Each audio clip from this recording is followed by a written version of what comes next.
All right, welcome back. Thanks so much for clicking in. Anyway, I've got a knife from a maker that I'd never heard of before this came to me. Zermeno knives, and these are made by William Zermeno. Okay, this is his CNC custom version, if you will. It's a custom knife. If you use a CNC or you use hand tools, to me, that is still just a custom knife, okay? This belongs to my buddy Gary. He was able to snag this from USA Made Blades, I think is where it actually came from. Super monochromatic. I like the monochromatic look, but it's not really my thing right now. I was more into it before, but now I kind of want some color or a little pop on my knives. But again, I didn't buy this. It's not mine, so my personal opinions don't really matter, which is okay. All right, so a little bit about William. He started making knives way back years ago, and I'll put a link to his website down below. He started off by coming up with a design, having a custom maker make some, kind of a collaboration thing, and from the sounds of it, it didn't really work out. About 40 units in, he decided to part ways and said, I'll just figure out how to do it myself. And he did in his spare time, because he was and is currently a retired law enforcement officer. But kudos to him. Thank you very much for your service. 31 years is a peace officer in the state of Texas. Currently lives and works out of Conroe, Texas. No idea where that is. But let's get on to the knife. Nobody really cares about his history. I care because my brother retired 7-ish years ago from law enforcement. One of my best friends was a retired law enforcement. A lot of law enforcement and stuff in my family and in my friend circle. So it is near and dear to me. And yeah, there you go. Okay. Anyway, onto the knife. Different shape blade, and there's different shape, not just here, but inside. And we're going to talk about that in a minute. Okay, let's get through the specs on this thing first. Okay, 4 7/8 closed, 8.5 overall with a 3.6 inch blade, 3.4 inch cutting edge, 0.023 behind the edge, 0.158 of thickness of beautiful Magna Cut. Comes in at, I think his website said 63 HRC, which is right there. Magna Cut you can do, I think that's the low end of Magna Cut. It's like 63 to 68, I think.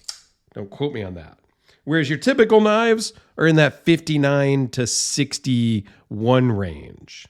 Magna Cut needs to be heat treated a little bit harder is what the recipe calls for. That's what the steel wants, okay? And I'm not a hardness expert at all, so take that for what it's worth. Anyway, weighs in at 7.2 ounces, so it is on the bigger, heavier side, but it is a big, full-size blade.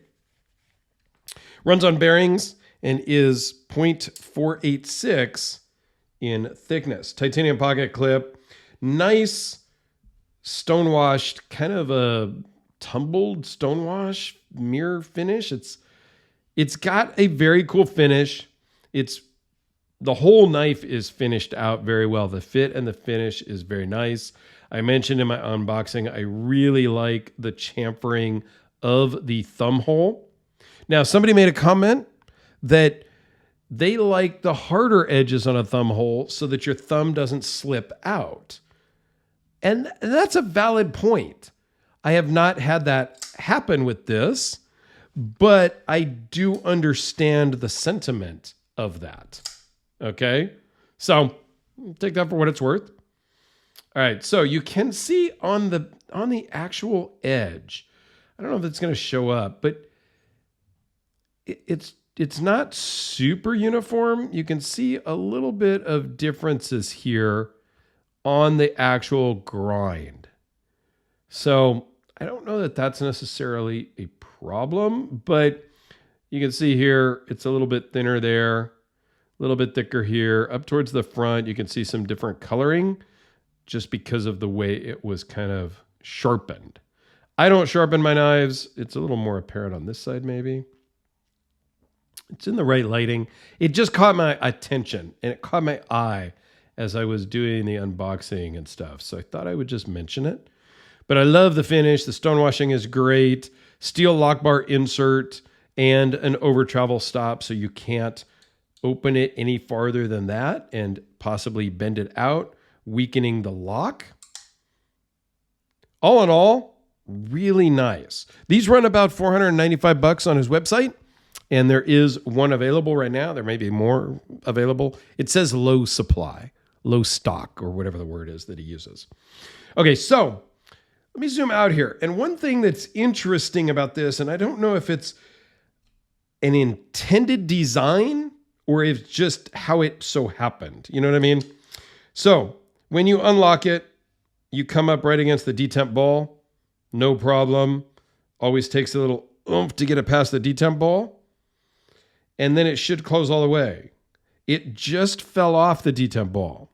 The way the blade is shaped, now the detemp ball is free floating. And here it's touching the detemp ball again. So you have to overcome the detemp ball again, and now it will just free close. I know, hard to explain. Let me zoom in and show you with the light over here. I don't know if I can do this with one hand. And well, let's see here. All right, so you see the detemp ball is right there. As I unlock it, it hits the detemp ball, right? Close it a little bit. It's still on the detemp ball, and now the detemp ball falls off of the blade right there at the tip.